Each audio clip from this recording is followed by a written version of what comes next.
In our last session we did the background right here, and we used some warm yellow and green to do a little watercolor wash, and now we're going to start adding some more of our details. We've been using the camel hair brush that's more natural and holds a lot of water, and for the next part we're going to be using this nylon brush that holds less water, and you can kind of move the paint more specifically. We've also been using a wash of this yellowish green here, and now I'm going to show you how to mix a couple different kinds of green. If we take our regular green, okay, the regular green, not the yellow green, the regular green, and put it in there, you can kind of see that it makes a different kind of green. We want to have a variety of greens for this background. We don't want it to be boring and just have one or two greens. We want to have a variety of greens.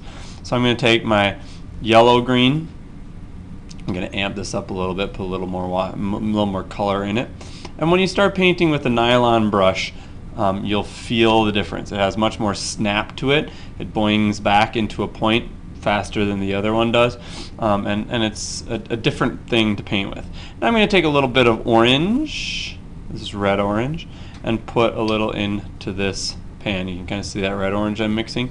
And now I'm going to take the green, bunch of green, and put it in there, and you'll see that I'm getting a really dark kind of olivey green. It's darker, it's got a different look to it, and if I take that again and let's say I do a little, oh, I don't have any water there. I do my dark green over here, do a little regular green, and I use a different kind of red. This one I used the red orange. Let's say I use just the red in here. It's going to give us even a different color, and I'm actually going to put a little magenta, this red violet here. I'm going to put a little bit of that in too, just to see what happens. It's going to give us darker green. Now one thing about mixing these colors together is that we're mixing them together in our palette, and every time you mix them you want to make sure you wash your brush out really well, because you don't want to get these colors all dirtied up. If you get those colors all dirtied up, then you've got a lot of work to do to clean them up. So there we are. We have a couple different varieties of color. Now we can kind of go into our painting and add the color so that it has some variety and depth. What I'm going to do, I'm going to start with my lightest. You always start with your lighter ones. And I'm going to take this, and I'm actually going to have to slide this up and set these down here so you can see them, but I can kind of keep working with it. And if I go back to this painting, you can see how I've got a variety of different greens. Dark here for the dark grass. I've got dark here, dark underneath the bushes, and then I've got different pieces up here in the trees. So what I'm going to do is I'm going to use my nylon brush, and I'm going to go take my light green, and I'm going to start putting in where I want like lighter green highlights to be. I want them on the top of the bushes because that's where my light is falling.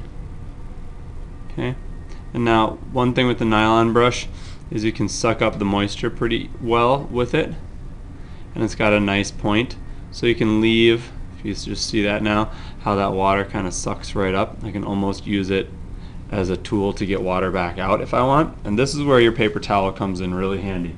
You're going to be using your paper towel a lot to kind of manage the amount of water on your brush.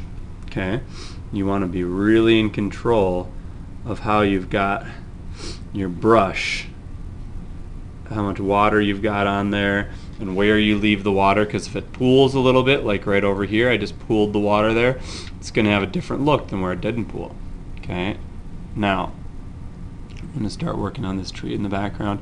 And with the nylon brush, you've got a really good way to control your water flow.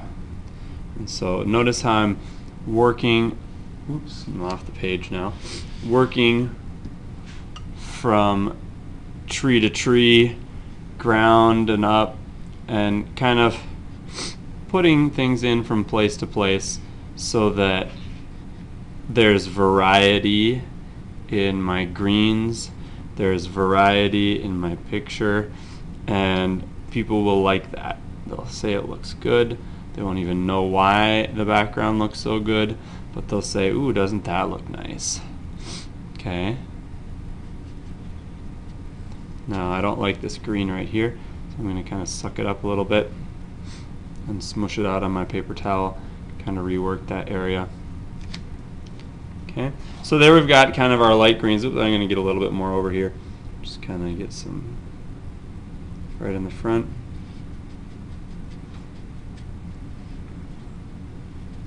And all of our same brush painting techniques apply, just like we've done before. You always want to be pulling your brush, rarely pushing it. Okay, have a delicate hand, don't smash the brush down. Pull the brush gently. Be thoughtful about your strokes and where you're putting them. Okay, and if somewhere bleeds over, like if I bled over into that house, soak it up right away so that your color doesn't get soaked into the paper too quickly. Okay, so there we go. I've got my kind of first layer of light green. Okay, soak this back up out of there too because I don't want it to pool there.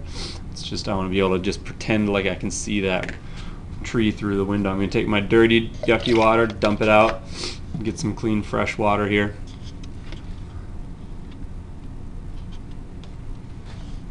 Alright, now I'm going to go to my next green. It's a little darker, so this is not a highlight anymore.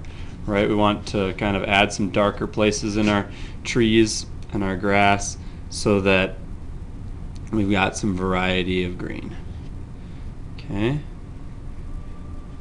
And at this point, the greens should start kind of showing out and showing you that there's some variety in your picture.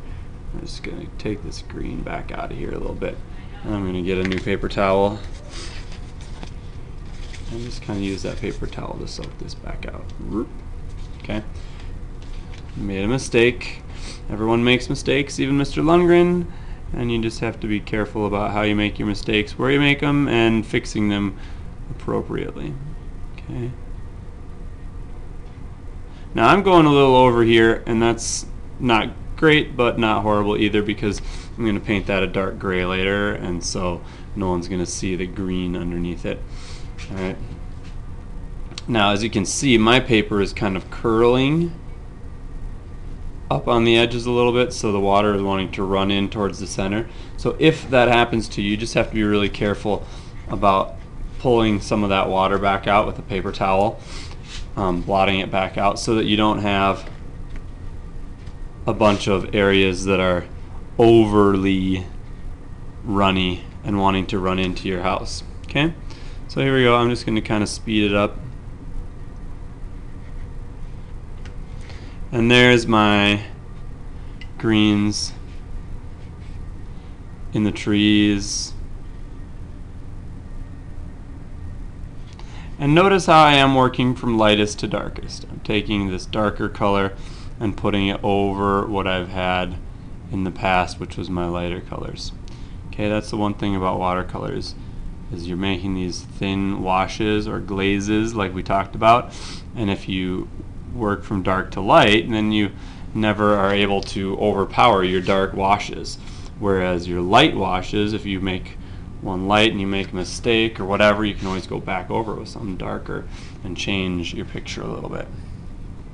Okay, so there you go. I'm washing out my brush again. I'm going to go to this next green here, which is a little bit darker. This is when we added some red into it, so it's going to be kind of a warmer reddish green. Okay, and you can see how it's darker. It's kind of just got a different dark feel to it, and I think that there's too much water in it. I'm going to just add a little more color into it because it's not as powerful as I want. It's too thin and washy. I want it to be thicker, well, not thicker paint, but I want it to be more powerful. Alright, there we go. Didn't change the color too much, but added more paint to it. And notice how I'm almost just like dribbling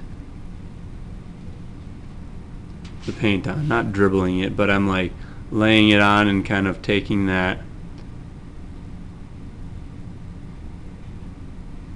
paint and kind of moving it with my brush.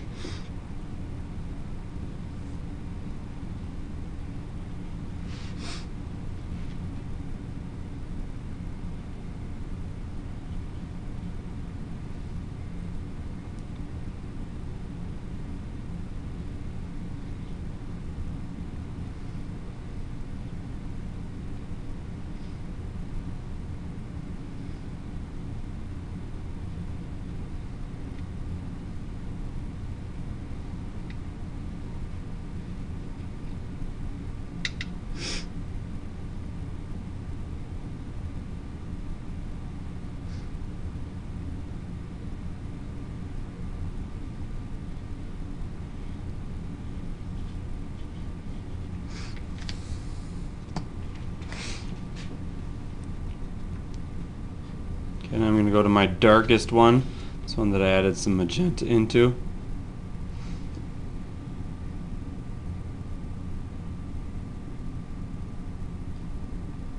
And it's really almost a darkish gray. It's almost too gray for me.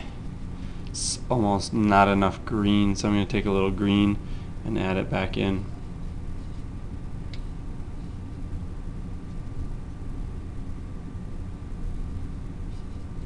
Okay, there we go. Get a little more green in.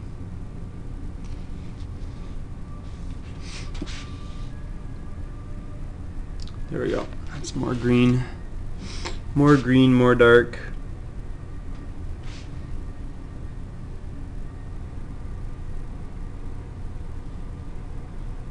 And the lines of your drawing, your Sharpie lines, are going to help show your picture what it should be. And then your color is going to have a different effect on it. So if you look now, I've got a lot of different kinds of greens on there. I've got some light, I've got some dark, I have them overlapping a little bit. And I can take my brush now and kind of work the edges, so I have some soft edges, I have some hard edges, and kind of go back in with my brush and work over and pull those pools of paint back and forth and kind of blend them together so that I have a fuller, not as splotchy work. Now what I can do is I'm going to go back in with just some regular green out of here,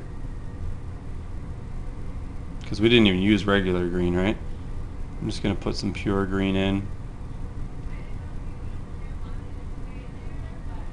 Okay, and notice I'm just laying it right over the top of my water and kind of blending the edges together.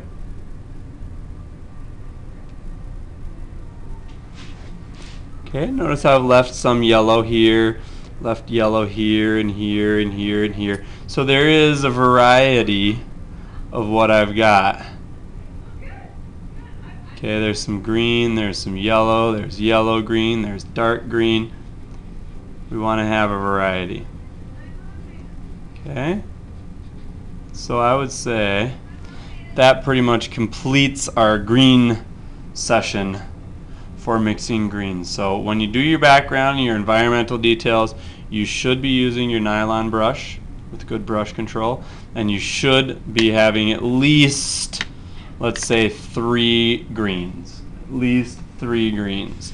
Okay, so there you go. There is the background portion of our house. When you're done, take your paper towels and wipe out each little divot carefully and nicely. If I take my paper towels now and wipe these out, I should, you know, if we time it right now, if we look down in the left-hand corner of the screen and look at that little timer, it's going to take me, I'd say, about 30 seconds or so to get this all cleaned out. And if everyone cleans their own out at cleanup time, it'll take us 30 seconds. But if one person has to clean all of them out, it'll end up taking us, you know, good on a couple minutes.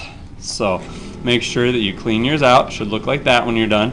and hand that to the person who's washing out.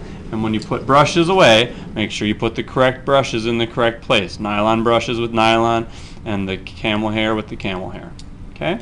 And that concludes our session on mixing greens.